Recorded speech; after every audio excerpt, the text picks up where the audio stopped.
The Minister of Foreign Affairs and the National Community Abroad, Ahmed Attaf, has described his talks with Ghana's president as very fruitful, underlining the total convergence of views between Algeria and Ghana.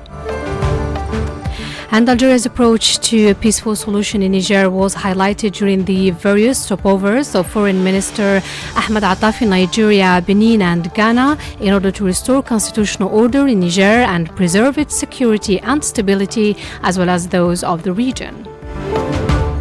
And the Palestinian Foreign Minister has called for a genuine international intervention to stop the Jewish settlement building and to put an end to all unilateral measures taken illegally by the Israeli occupation authorities. And those were the major developments. Now the full news edition. Good afternoon. The Minister of Foreign Affairs and the National Community Abroad, Ahmed Attaf, has described his talks with Ghana's president in Accra as very fruitful, underlining a total convergence of views between Algeria and Ghana and between the presidents of the two countries. In a statement to the press at the end of his tour in the region, the Algerian Foreign Minister underlined the permanent and common attachment of both Algeria and Ghana to enhance security and stability for the benefit of the peoples of the region. For his part, Ghana's President Nana Akufo-Addo also praised the constant and committed role of President Abdelmadjid Tebboune to serve noble causes. He also expressed his will to meet President Abdelmadjid Tebboune as part of his upcoming visit to Algeria.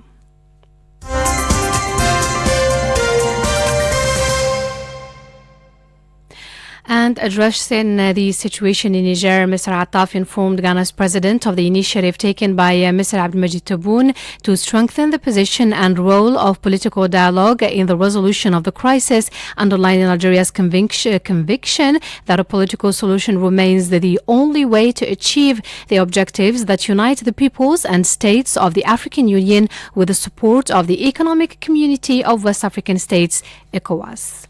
Mr. Attaf went on saying that these objectives, clearly defined by President Tebboune, consist of the full and strict compliance with the African legal framework related to the unconstitutional changes of governments, highlighting Algeria's deep attachment to the principle of prohibition and rejection of these unconstitutional changes. He added that Algeria has played a major role in the crystallization of this objective and its fulfillment at the continental level at the summit of the African Unity Organization held in Algiers in 1999.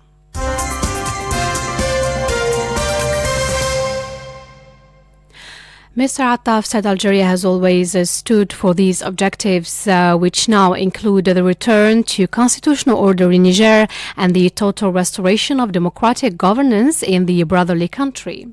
Mr. Attaf said that Algeria's position in favor of political solution to the crisis aims to preserve the achievements made by Niger over the past decade in terms of the achievements of democratic model, the fight against terrorism and supporting stability in the country and the region.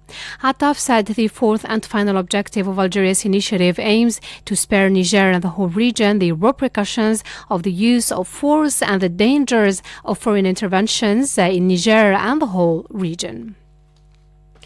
You're still listening to Radio Algeria International, and Algeria's approach to a peaceful solution in Niger was highlighted during the various stopovers by Foreign Minister Ahmed Attaf in Nigeria, Benin and Ghana in order to restore constitutional order in Niger and preserve its security and stability as well as those of the region. Entrusted by the President of the Republic, Mr. Abdelmadjid Tebboune, Mr. Attaf began a diplomatic tour on Wednesday that led him to these three member countries of the ECOWAS to make consultations with his counterparts and contribute to a political solution that will spare Niger and the whole region an escalation of the situation. At the end of the various meetings with the diplomacy chiefs and President, Mr. Attaf reaffirmed that the restoration of constitutional order in Niger is a common objective of Algeria with these countries, which are currently in search of a political solution in Niger. And following his meeting with Nigeria's President and President in Office of the ECOWAS, Mr. Attaf shed light on Algeria's position against any unconstitutional changes.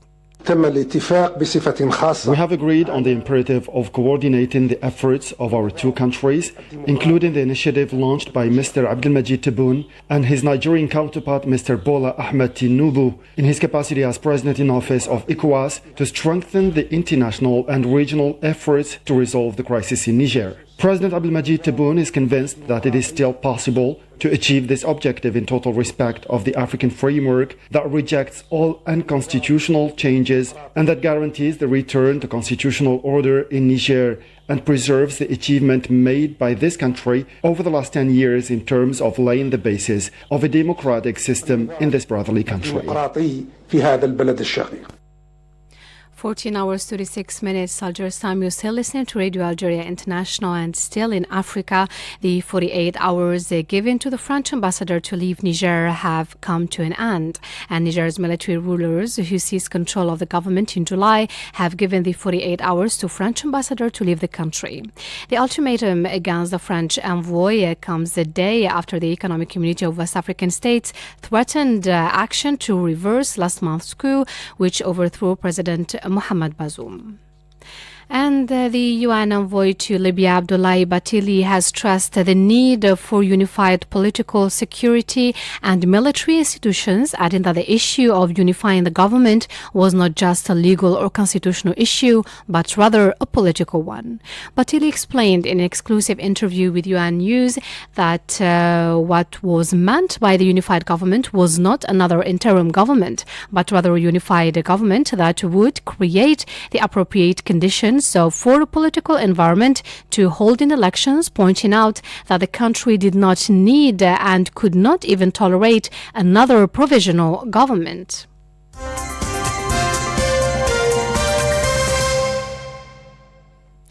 And the UN envoy stressed that the situation in Libya could raise more concerns with the current political, security and military divisions, warning that Libya would fall into the midst of a long-term division that would make it lose its sovereignty and territorial integrity. He indicated that Libyans today do not want more than 2 or 3 governments at the same time, but they want one government for Libya and one army, in addition to a unified security apparatus, not only to secure the electoral process, but also to secure the living conditions of citizens. Bathily praised what he called the positive development of efforts to create a Libyan mechanism for transparent management of funds and the role of the head of the Presidential Council and leaders of institutions who agreed to establish a Libyan mechanism to oversee state spending. Bathily also hailed the step to unify the Central Bank of Libya, calling for more accountability and transparency in the management of funds and the use of wealth. You're still listening to Radio Algeria International, and in Zimbabwe, outgoing President Emmerson Mnangagwa has expressed his satisfaction at his re-election that allows him to lead, as he put it, a mature democracy and a sovereign and independent state. In a speech made in Harare, the 80-year-old head of state thanked the observation missions which impartially assisted the election process. Earlier, the observers of the European Union, the Southern African Development Community, and of the Commonwealth countries expressed doubts at the fairness of the elections. The international observers pointed out that serious problems had hampered the voting, in addition to violations of the international standards regulating the democratic elections.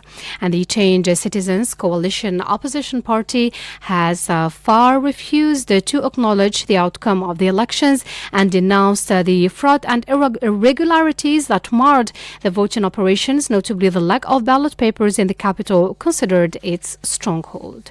You're still listening to Radio Algeria International. And in Sudan, fighting has continued between the government and rapid support paramilitary forces in various districts of Khartoum. Several positions of the paramilitary forces were targeted by airstrikes carried out by the government forces in the southern part of the capital. And meanwhile, there were contradicting reports on a major explosion which hit Khartoum today.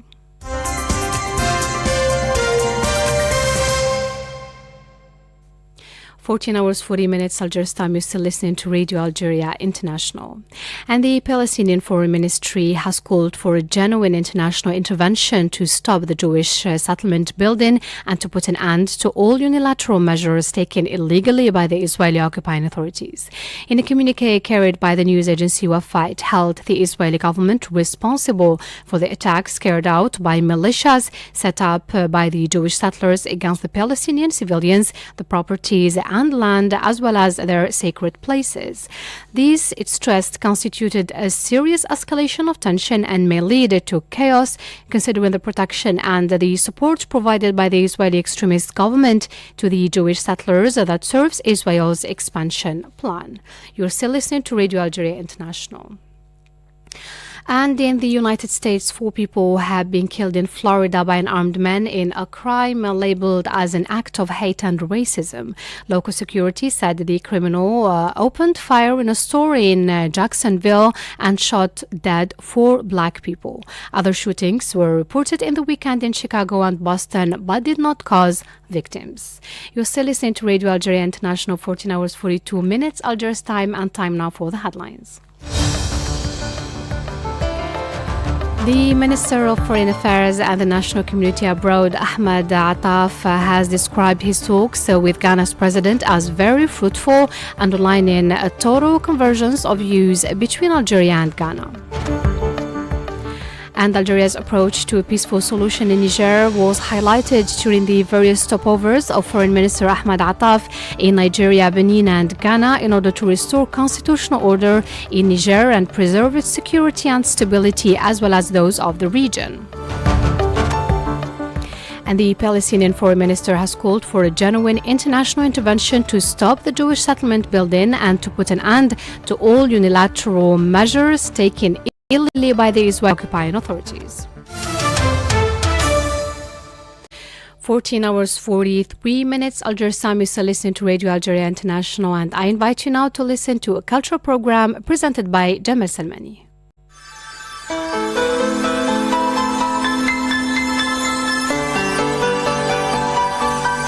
Welcome to your weekly program, Destination Algeria. I'm Jamal Salmani.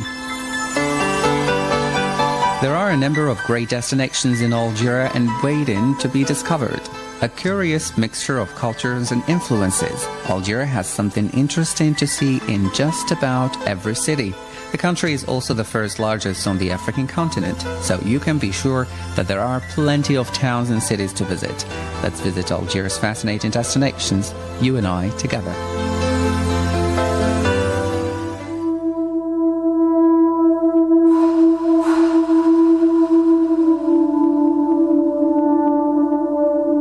Stories of dinosaurs have long fueled the imaginations of humans, with ongoing discoveries in different parts of the world providing more information on these gigantic prehistoric creatures and offering theories on what led to their extinction.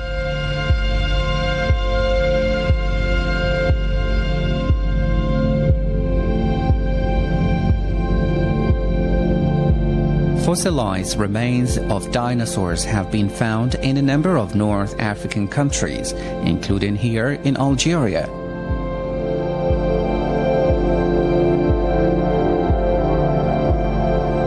With each discovery being important in piecing together the history of the various species of dinosaurs and their habitats.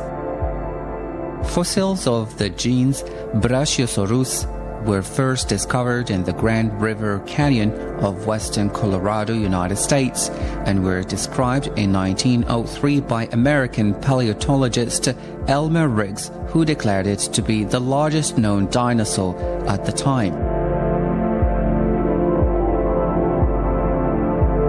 Fossil remains were discovered in the Sahara Desert of eastern Algeria and were assigned in 1960. The genus Brachiosaurus, with the species Nogardi distinguishing it from other dinosaurs in the genus, although there is some dispute as to whether this classification is correct. Fossils recovered from the site included a scrum, some phalanges and some of the left metacarpals.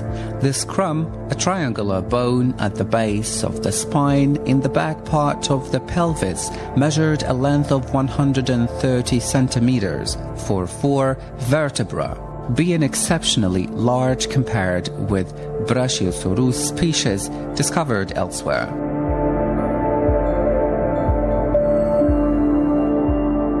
Named for the country where it was first discovered, fossil remains of the Nigersaurus have been found in Niger, Tunisia and southern Algeria. It was first described by French paleontologist Philippe Taquet in 1976.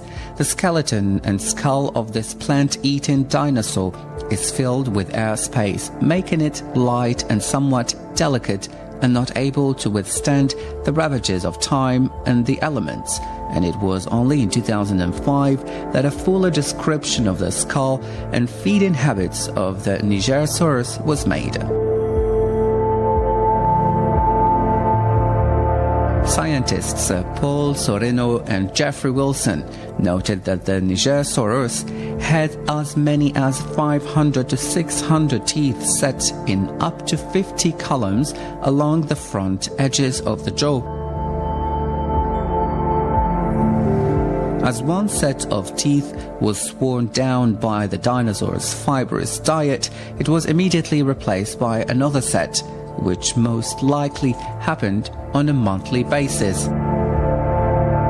Fossils of more than 36 different types of dinosaurs have been discovered in Algeria, including the largest meat-eating dinosaur known to have lived on the earth.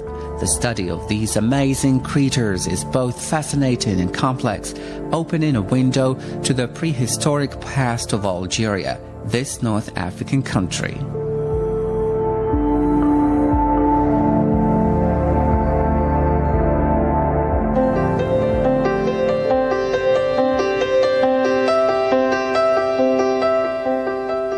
Today, in the second part, we introduce you to Algerian artist Mohamed Zmirli.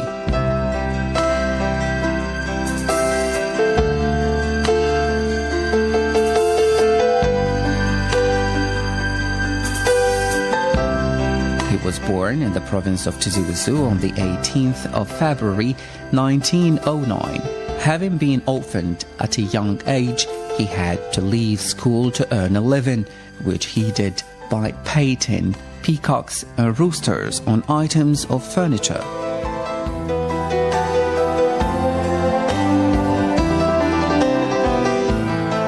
At the age of 15, he managed to make his way to Algiers, where he discovered his talent for the fine arts, completing his first still life painting in 1930.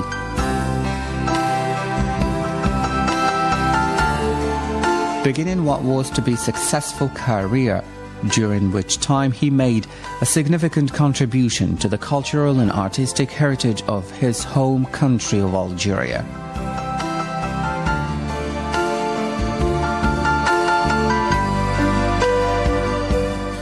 Mohamed Zmirli held his first exhibition in 1935 and regularly exhibited his works at various events, including those organized by the Union of Artists of North Africa, the Société des Arts et Lettres d'Algérie, and Artistes Libres.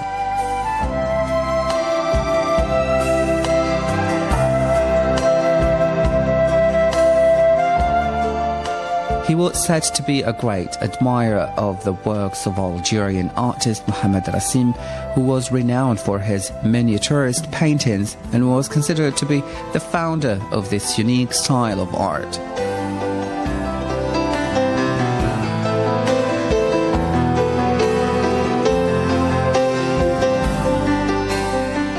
In 1944, he met with Mohamed Rassim, where the subject of an exhibition of Rassim's students and other Muslim painters was discussed.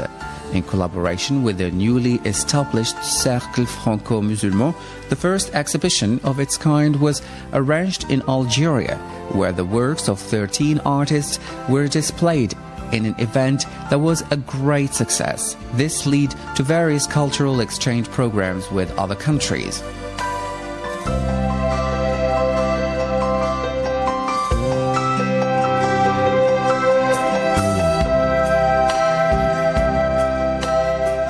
Awards received by Mohammed Zmili include UAAN Honorable Mention in 1937 and 38, the Prize Shikikan Award in 1945.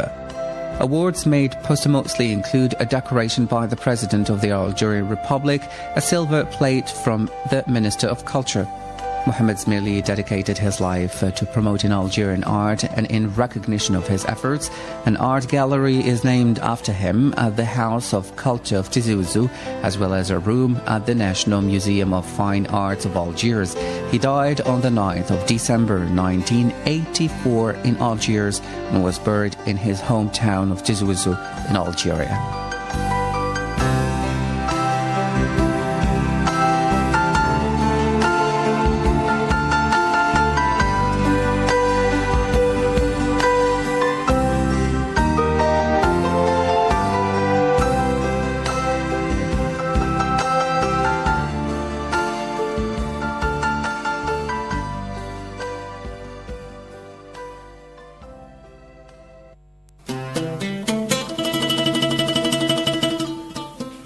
Janet is an oasis city in southeast Algeria.